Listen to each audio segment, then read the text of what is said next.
Gémeaux, ascendant Gémeaux, lune en Gémeaux, bienvenue sur votre horoscope du mois de février. Alors déjà, toutes mes excuses, hein, j'ai pas pu faire cette vidéo avant, je suis en déplacement et j'ai eu des tout petits soucis, donc, enfin des soucis techniques. Euh, Hier soir, j'étais à un endroit, il y avait beaucoup de bruit, de musique. Je suis en déplacement et je pouvais pas enregistrer dans ces conditions-là. Donc je le fais ce matin pour vous parler d'un mois de février particulièrement intense. C'est vraiment une grande accélération, c'est une montée en puissance. On voit beaucoup de nouvelles au niveau professionnel, un élan qui s'accélère et un véritable portail de destinée qui va parler d'enseignement supérieur, de publication, d'alignement avec votre mission de vie, avec quelque chose de très électrique. Uranus qui va recevoir 4 carrés. Donc c'est vraiment des prises de conscience fulgurantes, des changements radicaux, des formes d'illumination. C'est, vous savez, waouh, j'avais jamais vu ça auparavant. On est saisi par ce qu'on reçoit. Alors ça peut être bien sûr quelqu'un qui vous parle de quelque chose, un livre qu'on va lire, une émission de télé, peu importe, un événement, c'est waouh. Et c'est un mois clé en 2026 parce que c'est le mois des éclipses. On commence. Saturne qui passe en bélier. Saturne, la conjonction de l'année avec Neptune. Mercure rétrograde. Mercure étant bien sûr la planète de votre signe. Autant dire beaucoup, beaucoup d'intensité. Alors, que vous soyez Soleil Gémeaux, là on va parler de vocation, d'identité profonde. Le Soleil, c'est la pulsion de vie. Que vous ayez une lune en Gémeaux, on va parler du mental, de l'émotionnel, de votre conception de la vie. Ou alors, ascendant Gémeaux, eh bien, c'est le personnage social que vous allez jouer, c'est votre avatar. C'est comment vous vous mettez en scène dans le jeu de la vie. Hein, le Gémeaux, c'est aussi le jeu de la vie, le jeu, les amusements, le jeu du jeu. Tout ça, c'est des thématiques Gémeaux. L'année 2026, des mois clés, février, c'est le premier. Pleine lune du Lion, 1er février. 4 février, Uranus direct. Pour vous, ça va avoir un véritable impact. Pourquoi? Parce qu'Uranus est en zone 12. Donc, c'est la dernière ligne droite de nettoyage avant qu'Uranus rejoigne votre signe. Donc, c'est déterminant. 6 février, Mercure, votre planète, arrive en Poisson. 10 février, Vénus arrive en Poisson. 14 février, Saturne Bélier. 17 février, la nouvelle lune du Verseau. 18 février, le Soleil en Poisson. 20 février, la conjonction, ça y est, on y est. Saturne-Neptune. 26 février, Mercure rétrograde dans le Poisson. Donc, vous voyez, c'est vraiment particulièrement houleux, particulièrement intense. Il va se passer beaucoup, beaucoup d'événements au niveau mondial, au niveau international, au niveau des blocs. Gardez le cap. Pourquoi? Parce que on a beaucoup de nervosité avec Mercure et ça va être important de trouver des zones de sérénité, des zones où on va pouvoir intégrer les nouvelles. Vous avez cette conjonction qui va se faire dans votre zone d'avenir, les projets, les projections. Par contre, ça peut s'accompagner de pas mal d'instabilité qui peut être compliqué à vivre. La pleine lune va éclairer votre secteur 3, écriture, communication, enseignement, apprentissage, marketing, réseaux sociaux. La parole, comment ma parole peut transmettre le bon? Comment les mots peuvent être porteurs d'espoir? Comment les mots peuvent être source de guérison? Comment les mots peuvent être des messages positifs? Comment les mots peuvent être la vérité? Euh, on ment dans nos sociétés. Ce sont des sociétés qui sont très marketing. On ne dit pas le mauvais, on le cache, on ne dit que le bon. Et ça devient un diktat. Sauf que si on décide d'être beaucoup plus dans le juste, Il y a la question de cette honnêteté qui va être posée. Euh, et c'est par l'entremise de votre signe que ça va être posé. Donc soyez très vigilants en février aux paroles que vous allez prononcer. Alors cette pleine lune permet aussi des déplacements, de la mobilité, de régler des problèmes avec des voisins, avec des frères, des sœurs. Elle finit un cycle qui avait démarré 6 mois plus tôt, fin juillet, mi-août, avec la nouvelle lune du Lion. Ce qui a été planté à l'époque peut porter ses fruits maintenant, se concrétiser. Donc c'est un moment idéal pour finaliser un projet d'écriture, une présence en ligne, une montée en visibilité, faire des conférences et des déplacements qui vous ouvrent des portes avec des rencontres importantes. Alors cette pleine lune, elle fait aussi écho à l'éclipse qu'il y aura cet été et c'est un avant-goût. Donc soyez très vigilants avec ce qui va se passer parce que c'est une préfiguration. Elle va amorcer une trajectoire menant à un changement de lieu de vie, une mobilité qui prend de l'importance. 4 février, Uranus traction directe en taureau, c'est un pivot. Il reste là en taureau jusqu'au 26 avril, c'est le grand final.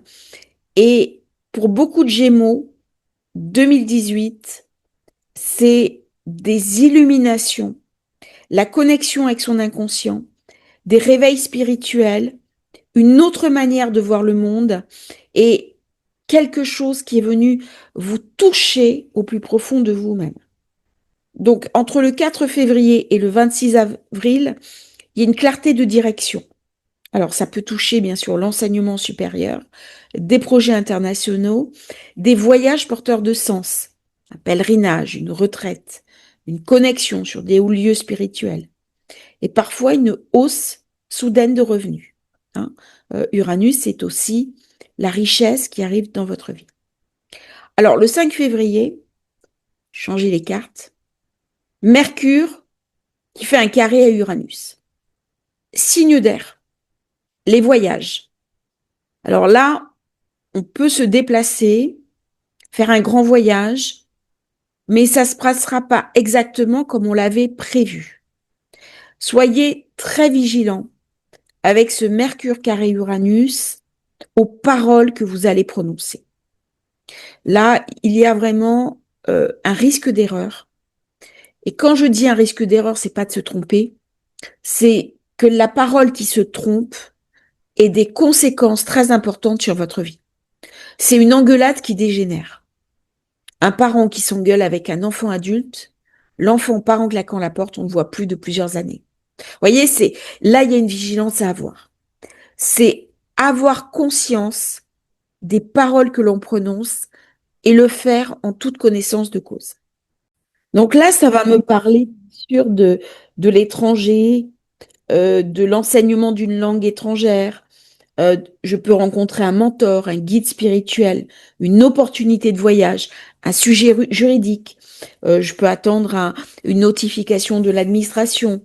Je dépose un dossier. Vous voyez, tout ça, c'est ces thématiques qui vont se présenter. Si vous avez une opportunité de déplacement, vous le faites. Vous ne reculez pas. Hein. 6 février, donc c'est cette carte-là, Mercure qui rentre en poisson, donc c'est juste après. Mercure en poisson, on va aller le chercher sur le 8, on le verra mieux. Voilà. Le 8, Mercure sera rentré, il va y rester jusqu'au 15 avril. Pourquoi aussi tard? Parce que il est rétro. Donc on peut avoir l'impression fin du mois que les choses se verrouillent dans notre vie, que ce n'est pas aussi fluide, que ce n'est pas aussi évident. Donc ça peut amener des périodes de blocage. Donc profitez du début de mois pour régler ce que vous avez à régler. On va être amené à reconsidérer ses positions, en particulier professionnelles. On va être invité à clarifier sa trajectoire. Mercure en poisson va donner une vision, il va donner du sens. Il peut par contre flouter, il peut tomber dans une forme d'illusion. Alors, attention à ne pas s'illusionner au niveau professionnel, au niveau de ses ambitions. C'est important de coller avec la réalité. Alors, si vous êtes touché par Mercure rétro, à la fin du mois, on peut retourner, par exemple, vers un ancien employeur. On peut reprendre une mission qu'on connaissait déjà, un ancien travail. Il y a des nouvelles aussi qui viennent du passé. C'est excellent pour tout ce qui est négociation de carrière et tout ce qui est enseignement, transmission, tout ce qui est à l'oral. 10 février, Mercure est rejoint par Vénus. Mais avant le 10 février, le 8 février, j'ai un choc. C'est Vénus qui fait un carré à Uranus. Donc elle va déclencher le carré. C'est des tours surprises, c'est des opportunités inattendues, des opportunités liées à l'étranger. On peut tomber amoureux d'un étranger ou d'une étrangère, rencontrer quelqu'un en voyage, une offre qui se déploie un petit peu comme un domino. Je suis invitée chez des amis qui me présentent quelqu'un, qui me présentent quelqu'un. Vous voyez, ça s'aligne. C'est un petit peu l'effet papillon. Ça peut être un coup de foudre aussi, hein. Et quand elle passe en poisson, elle est gorgée des énergies d'Uranus. Euh, Elle va amener de la visibilité, de l'ambition, des opportunités haut de gamme, de la reconnaissance. Par contre, elle aura tiré avec Uranus de la créativité.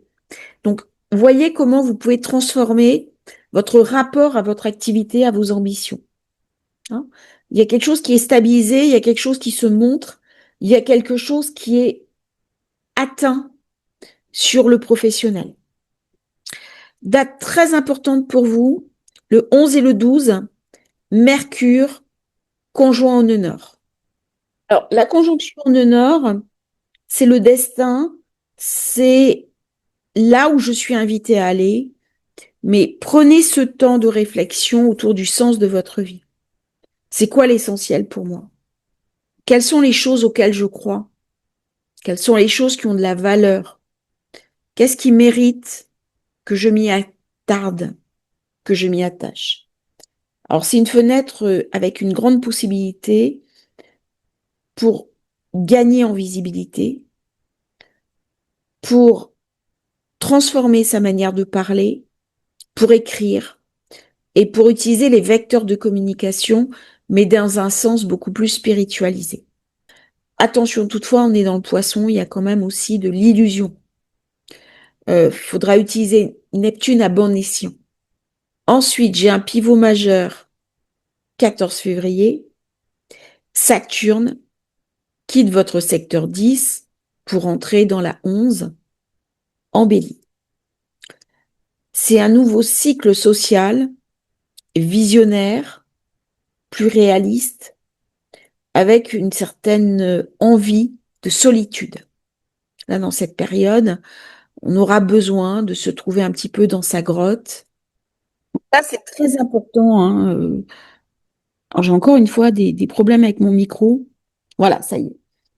Euh, Saturne, Bélier, c'est vraiment un changement complet d'orientation. Euh, il va y rester 3 ans avec Neptune.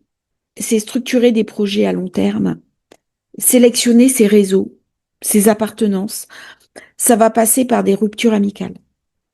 C'est-à-dire le groupe dans lequel je suis plus à ma place. On va construire aussi une vision à long terme, l'incarner et apprendre le long cours, en fait. On a tendance beaucoup à penser court terme. Ça marche plus. Et donc, il y a un tri naturel qui va se faire.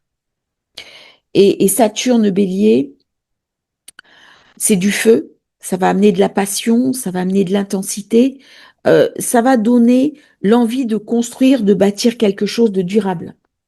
Ensuite, alors ça arrive au moment de l'éclipse, bien entendu. Et là, j'ai le troisième choc, c'est-à-dire Soleil qui est carré à Uranus, qui vient éclairer mes déplacements, mon écriture, ma fratrie, des opportunités de voyage. On nettoie quelque chose avec les voisins, avec l'entourage, mais ça vient surtout activer la zone 12.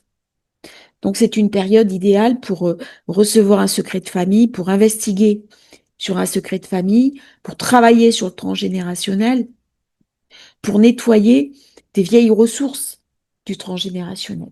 Ça, c'est très, très intéressant. Et ça arrive au moment de l'éclipse. Donc, il y a quelque chose de soi qui ne peut plus fonctionner comme avant. Ce sont des étapes de transformation.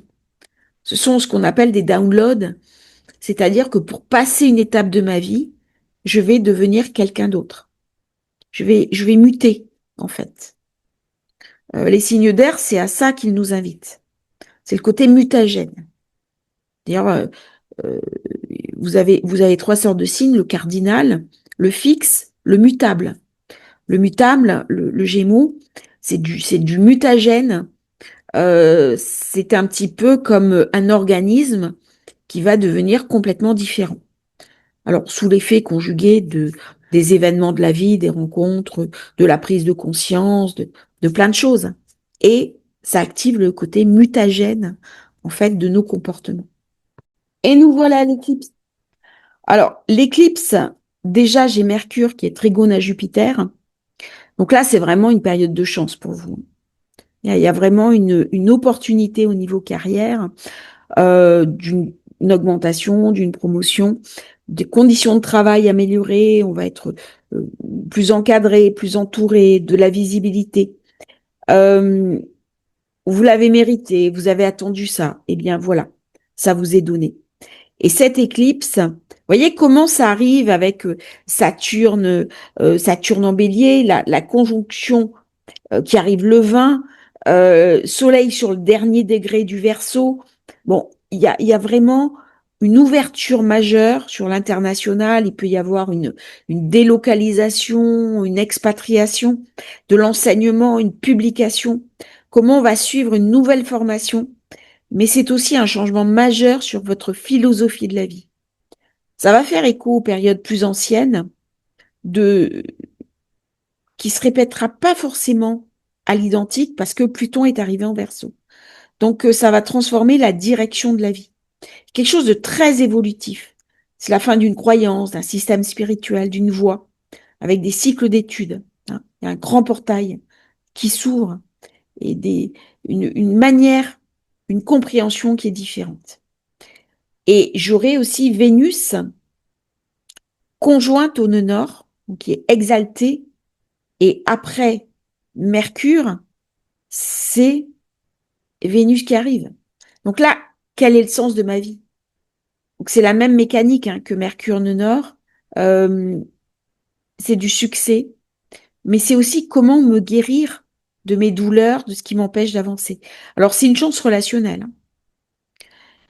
Vous voyez, cette éclipse, elle est très transformatrice. Elle est vraiment portée par des choses euh,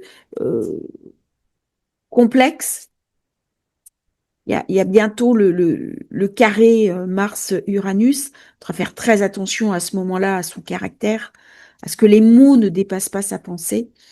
Il y a vraiment un contrôle à apporter, mais cette éclipse amène à basculer dans quelque chose d'une transformation intérieure.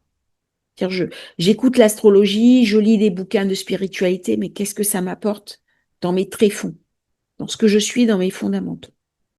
Là, je suis avec un 18, soleil qui arrive en poisson. Et ça va venir éclairer ce qui est essentiel pour vous au niveau professionnel. Quelles sont mes ambitions? Quel est mon plan de carrière? Alors, certains me disent, moi, je suis à la retraite, je ne sais pas quoi en faire. Et bien, peut-être que la retraite, c'est pas une fin en soi. C'est peut-être pas un but. Il y a peut-être quelque chose de nouveau à apporter dans la vision que l'on a de la retraite. Moi, je vois beaucoup de gens très perdus à l'époque de la retraite. Euh, et il y a peut-être quelque chose à réinventer. Pourquoi? Parce qu'on vieillit beaucoup plus longtemps et en meilleure santé. Donc là, on a un espace de temps à utiliser pour soi. Et toutes ces questions, elles vont être mises en valeur par Soleil Poisson. Le 20 février, ça y est, Saturne-Neptune. Donc, vous voyez un petit peu comment, en quelques jours, accumulation d'événements. 14 février, Saturne-Bélier, 17 février, la nouvelle lune, les carrés à Uranus, les conjonctions au nœud nord, Soleil Poisson, et là, ça y est, on y est. Donc, c'est le début d'une synthèse. C'est pas forcément ce jour-là que ça va se passer, mais on va discipliner les rêves, rendre réel ce qui est inspiré, bâtir une vision, choisir des réseaux plus alignés. Il y a quelque chose d'une projection à mettre en œuvre, à mettre en place. Donc la conjonction Saturne-Neptune, elle est clé. Il y a quelque chose au niveau du groupe des amis, ça ne marche plus. Soit on est dans une démarche spirituelle, on a besoin de gens qui nous ressemblent, soit ça va déclencher une certaine confusion parce que on est sur deux mondes différents. Alors déjà dans un couple, c'est compliqué, mais alors quand vous êtes en couple et que votre compagnon ou votre compagne a des amis qui ne correspondent pas du tout, c'est très difficile à gérer. Donc là, il y a une réorganisation à prévoir. Et c'est aussi avoir une vision.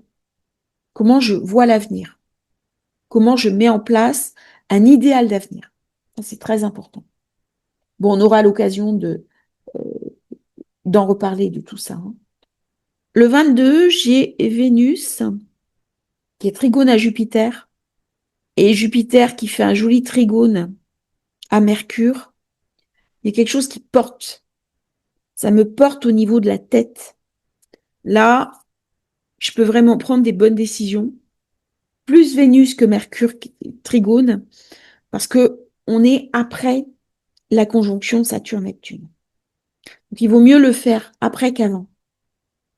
Et là, j'ai du soutien.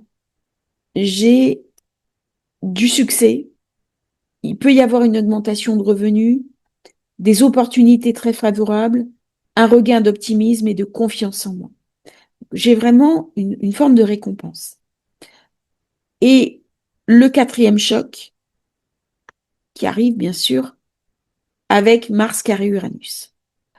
Alors là, attention, ça peut être des voyages qui n'étaient pas prévus, ça peut être des déplacements pas prévus, des opportunités soudaines à l'étranger. Par contre, attention, Mars est lié à la maison du travail. Ça peut être des opportunités de carrière, mais ça peut être aussi une envie de claquer la porte. Soyez très vigilants à la fin du mois aux paroles que vous prononcez, parce qu'on peut facilement blesser quelqu'un et rendre une situation insupportable, qui amènera à la rupture qu'on n'a pas forcément choisie. Je pense notamment au niveau du couple. Les mots qui vont dépasser la pensée. Les mots sont envoyés pour blesser, mais au final, si on regarde bien derrière, les mots me parlent aussi de ma propre souffrance. J'ai écrit un mail à ce sujet ce matin d'ailleurs, d'une personne qui m'a envoyé un message très dans l'idée Mars carré Uranus, très dans l'idée Mercure carré Uranus. Et en fait, ce que j'ai décodé, c'est que si cette personne m'a parlé comme ça, c'est parce qu'elle-même est dans une souffrance intérieure. Et c'est de ça dont j'ai parlé. Mais quand on est par exemple, je suis en conflit dans le couple, j'aime toujours l'autre. Mais j'ai besoin peut-être qu'il me donne plus de temps, plus d'attention, qu'il m'écoute. Donc il y a une douleur. Mais si j'arrive pas à la formuler, l'autre va le sentir comme une mise en cause. Oui, t'es toujours là à me critiquer. Et du coup, ça s'envenime. Mais la personne qui émet une demande, un besoin, a mal communiqué. Donc d'une part, ce besoin ne sera pas identifié, il sera nié, donc ça va générer de la frustration, mais en plus, ça va en rajouter au niveau colère. Il faut être très vigilant dans ces périodes parce que les mots peuvent être détournés du contexte. Pourquoi? Parce que le 26, Mercure devient rétro. Donc, ça va renvoyer une stratégie professionnelle à transformer, un contrat qui prend une nouvelle direction, un délai. Alors, ça peut être aussi des retards dans l'organisation, des retards dans la prise de décision. C'est pas des détails, hein, c'est des retards importants. L'impression que les choses sont bloquées, qu'elles sont verrouillées. Et le 27, dernier aspect, j'ai Soleil conjoint en honneur. Alors là, c'est magnifique, parce que si on regarde bien, j'ai Saturne-Neptune, ici, Mercure-Vénus, ici, Soleil-Honneur. Donc j'ai un véritable éclairage pour aller comprendre, aller récupérer le sens de ma vie, soutenu par Jupiter et la Lune. Donc ça, c'est une journée qui est très intéressante. Parce que le Soleil va amplifier écriture, l'enseignement, la communication, mais aussi le rayonnement personnel. Donc beaucoup plus de charisme, on va être plus écouté, plus entendu, beaucoup plus vu. C'est un aspect de visibilité. Mercure est rétrograde, conjoint à Vénus. Donc c'est une très bonne nouvelle au niveau du statut, une invitation peut-être à stabiliser sa vie affective. On peut faire une demande en mariage, même si Mars est carré à Uranus. Donc, vous voyez un petit peu cette période avec plein de choses qui se passent. Donc, ça va ramener de la nervosité, ça va ramener de l'anxiété chez certains. Mais qu'est-ce que soi doit ramener? Le Gémeaux, c'est un signe d'air. Et donc, l'air, il est invité à circuler et surtout à s'adapter au contexte. Donc, c'est un mois qui met l'accent, bien sûr, sur la carrière, sur les amis, sur les surprises, sur les opportunités fulgurantes, avec des vraies fenêtres à saisir. Je vous remercie Gémeaux d'avoir suivi cette formation. N'oubliez pas de vous abonner à la chaîne si vous voulez rejoindre. C'est en précommande. Hein, la formation sur la confiance en soi. Vous avez le lien dans la description. À bientôt pour un nouveau partage sur Astrologie Facile et merci à tous pour vos nombreux commentaires qui me font toujours plaisir. Au revoir. Merveilleux mois de février à tous.